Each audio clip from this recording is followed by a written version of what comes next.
Hi, I'm Nature Chris, and today I'm in Winfield Mounds Forest Preserve in Winfield, Illinois. Behind me is the banks of the DuPage River. Between 200 BC and about 50 AD, a group of people known as the Havana Hopewell lived here along the banks of this river.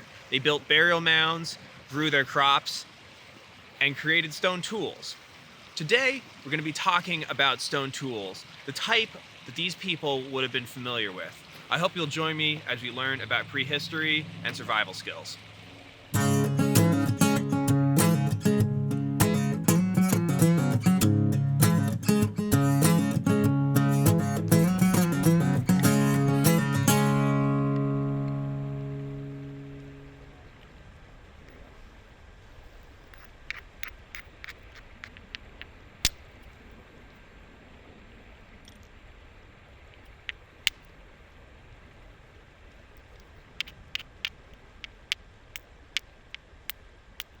So what type of materials can be used for stone tools? Well, the answer is silicates. Silicates come in a variety of fashions, but the types that people are most familiar with are flint, chert, quartz, quartzite, obsidian, and agates and jaspers would also fall in silicates.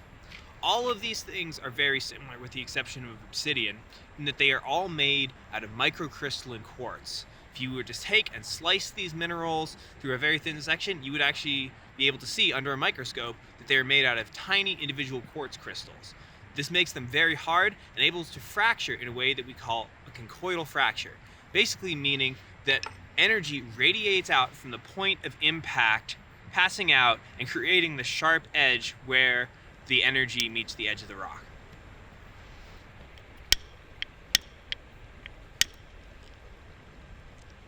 The edges of these flakes are extremely sharp.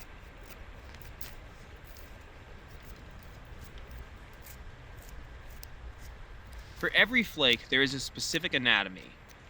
A platform from which the flake is struck, a bulb of percussion from which the force and the energy of the blow radiates outward on the ventral side of the flake. On the other side of the flake, scars from previously removed flakes can be seen.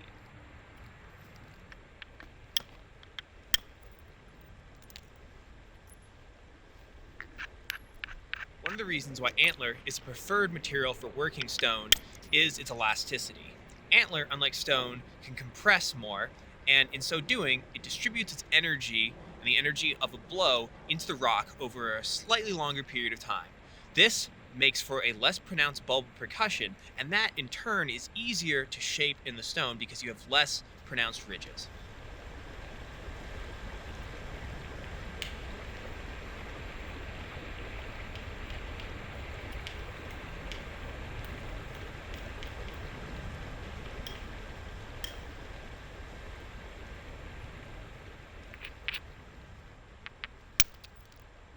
There you go.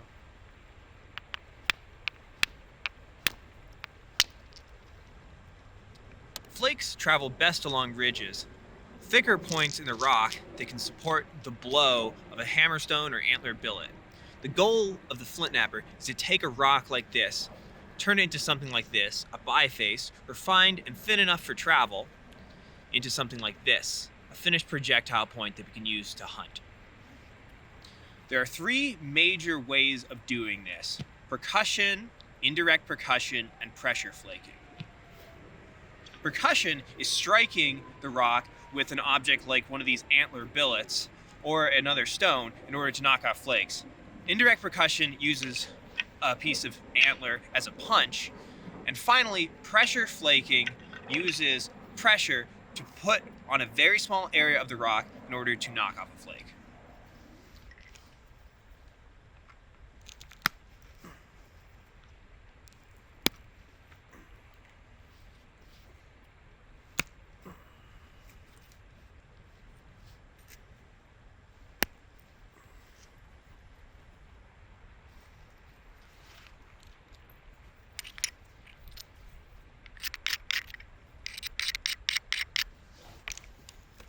The purpose of pressure flaking is to put a lot of pressure on a small point in time using something like an antler tine. This gives the flint knapper better control and enables them to do more detailed work like notches or serrated edges.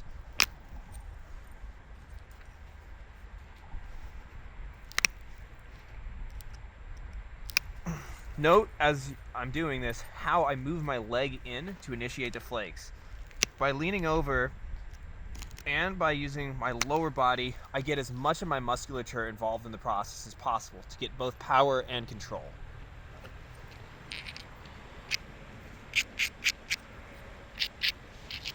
Abrading the edges intentionally thickens the stone so that it can take the force of the pressure.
I have like high standards for myself with like making things.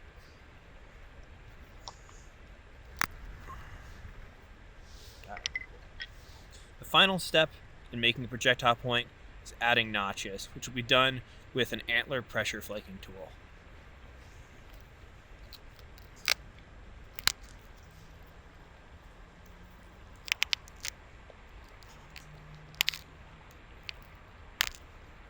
So there's one side.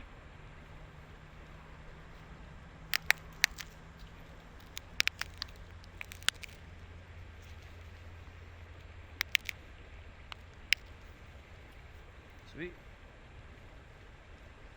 Yeah, well, you can see the light passes through because it's very pure silica for this. This stone itself is a piece of agate that basically would have been a rounded river cobble, and then I've heat treated it, which means I buried it under a campfire with some sandy soil, and then built a very, very roaring fire for many hours on top of it.